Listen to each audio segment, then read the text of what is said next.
আলহামদুলিল্লাহ ওয়াসসালাতু ওয়াসসালামু আলা রাসূলিল্লাহ আম্মা বাদ। আজকের বিষয় ইমাম আবু হানিফা রাহিমাহুল্লাহ এবং তার অনুসারীগণ যে হাদিসের মাধ্যমে দলিল দেয় যে কুরবানি করা ওয়াজিব, এই হাদিসটা সম্পর্কে আলোচনা করব। প্রথমে বলবো যে এই হাদিসটা সহিহ কিনা, দ্বিতীয়ত হলো যে এই হাদিস অনুসারে কুরবানি করা ওয়াজিব এটা স্পষ্ট প্রমাণ হয় কিনা, এই দুটি বিষয় নিয়ে ইনশাআল্লাহ আলোচনা করব। প্রথমে হাদিসটা আপনাদের সামনে তুলে ধরি। আবু হুরায়রা রাদিয়াল্লাহু আনহু থেকে বর্ণিত হাদিস, তিনি বলেন যে মান ওয়াজাদা সাআতান ফালাম ইউদাহি ফালা ইয়াকরাবান্না মুসাল্লানা।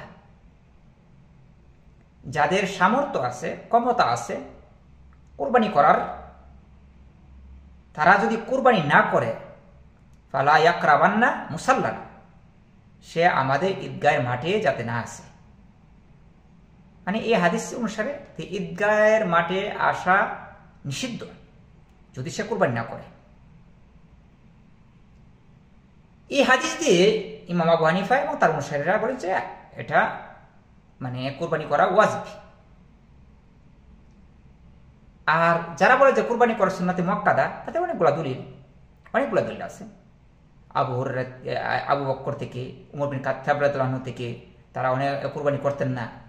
যেমন ইবনে আব্বাস কুরবানির সময় তার সক্ষমতা ছিল, কুরবানি করতেন না। যেমন আবি মাসউদ আল আনসারী, তিনিও কুরবানি করতেন না। অনেক সাহাবীগণ তারা কুরবানি করতেন না, কিন্তু ক্ষমতা ছিল। তাদের দলিলগুলো স্পষ্ট। কিন্তু যারা বলেন যে তারা ঈদগাহর মাঠে আসবে না যদি সে কুরবানি না করে,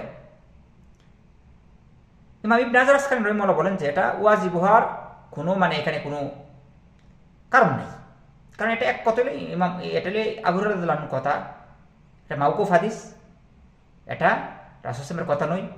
আর কোনো বিষয় ওয়াজিব এবং সুন্নাত প্রমাণ করতে হলে অবশ্যই কি করতে হবে?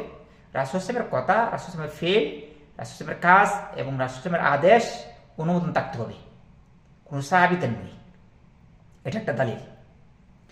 আর আরেকটা বিষয় হলো যে এই হাদিস দিয়ে এটা প্রমাণ হয় না যে ওয়াজিব। কেন?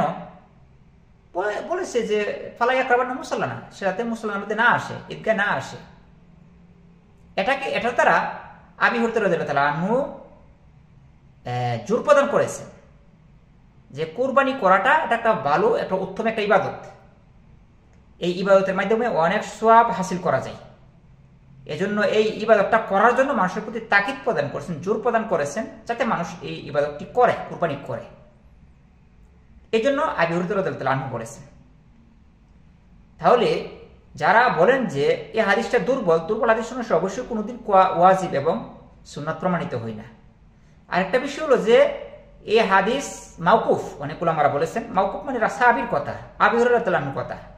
তাহলে আবু হুরায়রা রাদিয়াল্লাহু আনহুর দ্বারা কোনো ওয়াজিব এবং সুন্নাত প্রমাণিত হবে না যতক্ষণ রাসূল সাল্লাল্লাহু আলাইহি ওয়াসাল্লাম না বলবেন।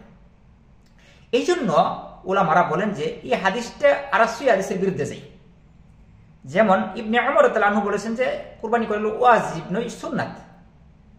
তারপর রাসূল সাল্লাল্লাহু আলাইহি ওয়াসাল্লামের সাহাবী আবু বকর সিদ্দিক রাদিয়াল্লাহু আনহু তিনি কুরবানি করতেন না, মানুষ যাতে বুঝতে পারে এটা ওয়াজিব নয়। উমর বিন খাত্তাব রাদিয়াল্লাহু আনহু কুরবানি করতেন না, যাতে মানুষ বুঝতে পারে এটা ওয়াজিব নয়। তারপর ইবনে আব্বাস রাদিয়াল্লাহু আনহু কুরবানি করতেন না, যাতে মানুষ বুঝতে পারে এটা কি ওয়াজিব নয়। তারপর আবি মাসউদ আল আনসারী রাদিয়াল্লাহু আনহু তিনি কুরবানি করতেন না, যাতে মানুষ বুঝতে পারে এটা ওয়াজিব নয়। এই দলিলগুলোর মাধ্যমে অনেক উলামারা বলেন যে যদি কেউ ওয়াজিব প্রমাণ করে, তাহলে এই যে অনেক সাহাবীদের কাছ থেকে দলিল আছে, সেই দলিলগুলোকে বাতিল হয়ে যাবে একটা হাদিসের মাধ্যমে, মাওকুফ হাদিসের মাধ্যমে, দুর্বল হাদিসের মাধ্যমে। এই জন্য শক্তিশালী এবং উত্তম যেটা হলো যে কুরবানি করা ওয়াজিব নয়, বরং সুন্নাতে মুআক্কাদা।